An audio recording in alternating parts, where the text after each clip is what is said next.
BX1 +, l'invité de Fabrice Grosfilet. Notre invité, c'est Zoé Genot, députée bruxelloise pour Écolo. Bonjour Zoé Genot. On va d'abord peut-être ce qui est le point fort de l'actualité politique aujourd'hui. Ce sont ces assises contre le racisme qui sont lancées au Parlement bruxellois. Pourquoi est-ce que c'est important ? Mais je pense qu'à Bruxelles, on est parfois un peu resté dans des vieux logiciels, touche pas à mon pote, etc.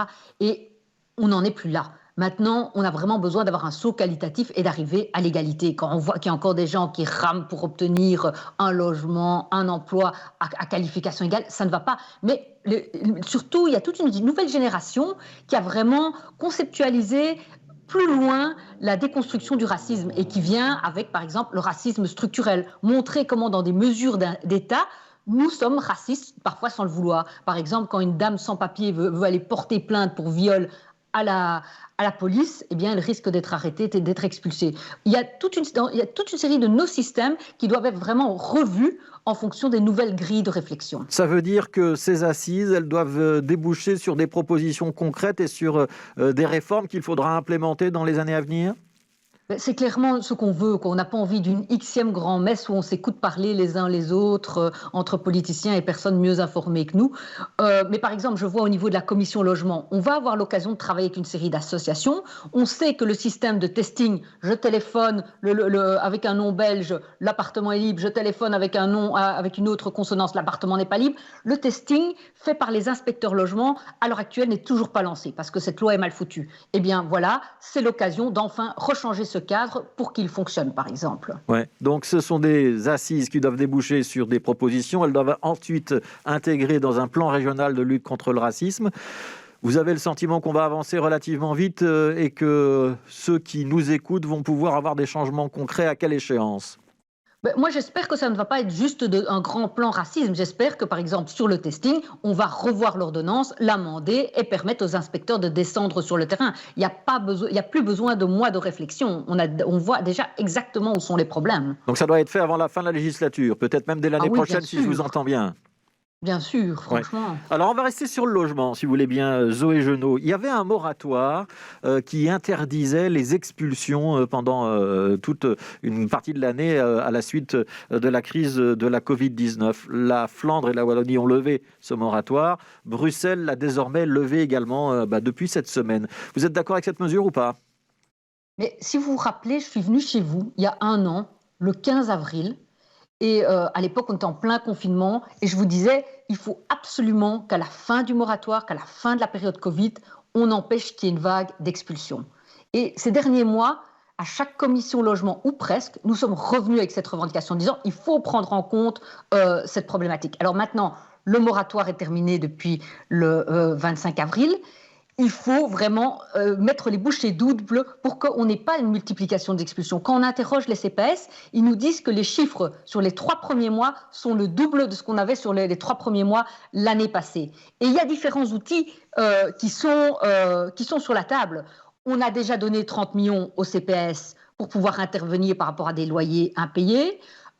Le moratoire avait permis de loger énormément de gens dans des squats, dans des bâtiments abandonnés. J'espère qu'ils vont pouvoir rester tant que ces bâtiments sont vides. C'est ridicule de devoir les vider pour les laisser vides.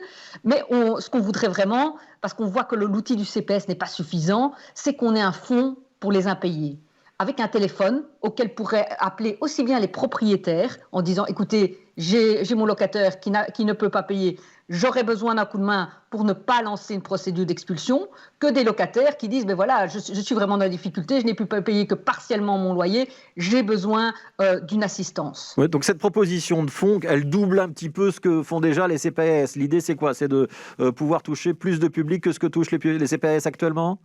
C'est ça, parce qu'à l'heure actuelle, un propriétaire ne peut pas téléphoner au CPS en disant « mon locataire a des difficultés, il ne m'a pas payé les 2 derniers mois ». C'est pas possible. Et de plus, les CPS sont déjà confrontés à une hausse de leur public avec les indépendants qui arrivent, les étudiants qui n'ont plus de job étudiant, de 15% de leur public, et ils sont débordés. Ouais. C'est une proposition que vous faites en tant que parlementaire ou c'est une proposition qui va être développée par la majorité ? C'est une proposition sur laquelle planche déjà la secrétaire d'État au logement, Nawal Benamou. C'est quoi le statut de ce que vous venez de nous dire, Zoé Genot ?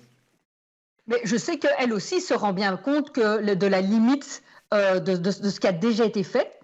les CPS peuvent aider une série de gens, mais que ce n'est pas suffisant et qu'on doit aussi envoyer un signe aux propriétaires, n'expulsez pas, mais on fait un effort avec vous. Ouais. Je repose ma question. Est-ce que vous êtes vraiment d'accord avec la levée de ce moratoire? Je sais que vous êtes dans la majorité, donc peut-être tenu à une certaine discrétion dans l'expression, mais au fond de vous-même, vous ne la regrettez pas, la mesure qui interdisait les expulsions de locataires qui n'avaient pas payé leur loyer? Mais clairement, c'était une mesure qui empêchait ces expulsions et à l'heure actuelle, les services sociaux sont complètement débordés, les services de police aussi d'ailleurs, et donc on ne voit pas très bien comment on va pouvoir gérer, accompagner ces expulsions. Et une expulsion, il faut savoir, c'est une catastrophe pour la personne concernée. Ça coûte très cher parce aux services sociaux, parce qu'il faut héberger la personne en urgence, puis essayer de la reloger et autres. C'est très embêtant pour le propriétaire qui n'a pas reçu les loyers. Donc, essayons de prévenir et de ne pas de diminuer ce nombre d'expulsions. Ouais, vous n'avez pas tout à fait répondu à ma question de savoir si vous approuviez ou pas cette levée du moratoire, Genot. Le moratoire aurait dû être calqué sur le confinement. Pour l'instant, on dit aux gens, restez chez vous. Je suis en train de faire cette interview depuis la maison. Je travaille tous les jours depuis la maison. Eh bien, restez chez vous. Pour ça, il faut avoir un chez-soi. Alors, je voudrais qu'on parle pendant les 3-4 minutes qui nous restent de la commune de Saint-Josse, si vous voulez bien. Commune qui est épinglée pour ses mauvais résultats en termes de vaccination. Est-ce qu'il y a une adhésion à la vaccination plus difficile à Saint-Josse qu'ailleurs? Mais je pense qu'il y a différents problèmes. Le premier problème, c'était la complexité du système d'inscription fédéral. Maintenant, on est passé à un nouveau système régional bruxellois et tout le monde est étonné de la facilité. Dès qu'on a sa carte d'identité, on téléphone au 02 214 19 19 et on peut s'inscrire en 2 minutes. Donc on a bien fait de laisser tomber Docler et de passer sur Bruvax avec Doctena. Ça, c'est clair, quoi. Et je pense qu'il faut faire passer le message parce qu'il y a des gens qui ont essayé de s'inscrire avec le système très compliqué et qui ont abandonné et qui disent autour d'eux, c'est pas possible, on n'y arrive pas. Donc non, ce n'est pas vrai. Le nouveau système, via le site Bruvax ou via les 230 personnes qui décrochent le téléphone en région bruxelloise, est vraiment super simple, pas besoin d'ordinateur, pas besoin de smartphone. Pourquoi est-ce que ça marche moins bien à Saint-Josse qu'ailleurs alors? Mais je pense qu'il y a vraiment un problème d'accès de l'information. Pour vous donner une idée, moi je pense que pour que les gens adhèrent, c'est vraiment au plus près d'eux-mêmes qui doivent avoir la discussion. Et donc, parlez-en autour de vous, dites... Moi, comme chez moi, ma tante s'est fait vacciner, ma mère s'est fait vacciner, ma cousine qui est infirmière s'est fait vacciner. Et c'est simple, faites-le. Parce que l'adhésion, ça passe principalement par avoir des gens autour de soi qui en parlent et qui défendent le système. Et c'est pour ça qu'on descend maintenant à Saint-Josse comme à Forêt sur le marché pour discuter avec les gens, pour les aider à s'inscrire et qu'on doit vraiment utiliser tous les canaux. À Saint-Josse, moi je veux qu'on ait des petits modes d'emploi simples, disponibles dans les magasins, en plusieurs langues. C'est indispensable. Il faut vraiment faciliter les choses aux gens. Oui, ça doit être dans toutes les langues. Mais bien sûr, ici à Saint-Josse, on a des communautés roumaines, brésiliennes, turques, marocaines. Il faut que chacun, et particulièrement les personnes âgées, puissent avoir l'information simplifiée dans sa langue. C'est indispensable. Ouais, une dernière question sur Saint-Josse. Je rappelle que vous y êtes conseillère communale. On va revoir la taxe terrasse et on va permettre malgré tout d'avoir plus de terrasses pour les propriétaires de cafés et de restaurants. C'est une bonne chose ou pas? Mais donc, nous, on défend qu'on ouvre un maximum d'espace pour les terrasses, que ce soit sur les places de parking, qu'on puisse éventuellement, certains après-midi du week-end, même fermer certaines routes si c'est possible. Mais surtout, on n'a pas compris, parce qu'en 2018, quand c'était une année électorale, on faisait supprimer la taxe de 200 € par mois sur les terrasses. Et cette année, où les bars, les restaurants ont vraiment besoin d'un coup de pouce, quand on l'a proposé au conseil communal, le PS, le CDH, le MR et la liste du bourgmestre l'ont refusé. C'est incompréhensible parce que là, c'est vraiment une aide ciblée sur les restaurateurs. C'est ceux qui ont vraiment le plus souffert dans cette crise. Vous dites c'est incompréhensible, mais la réponse de la majorité communale, c'est quand même d'expliquer que les finances de la commune sont pas brillantes déjà en temps normal, mais qu'elles sont là largement affectées par la crise du Covid-19 et qu'on a déjà dépensé à Saint-Josse plus de 3 millions en frais divers pour lutter contre la Covid. Et donc, c'est pas le moment de faire des cadeaux ni aux uns ni aux autres. Vous pouvez pas entendre ce raisonnement? Mais écoutez, là, on vient de distribuer des masques avec des logos de la commune, etc. En 2018, on a fait le cadeau de la taxe sur les communes parce que c'était une année électorale.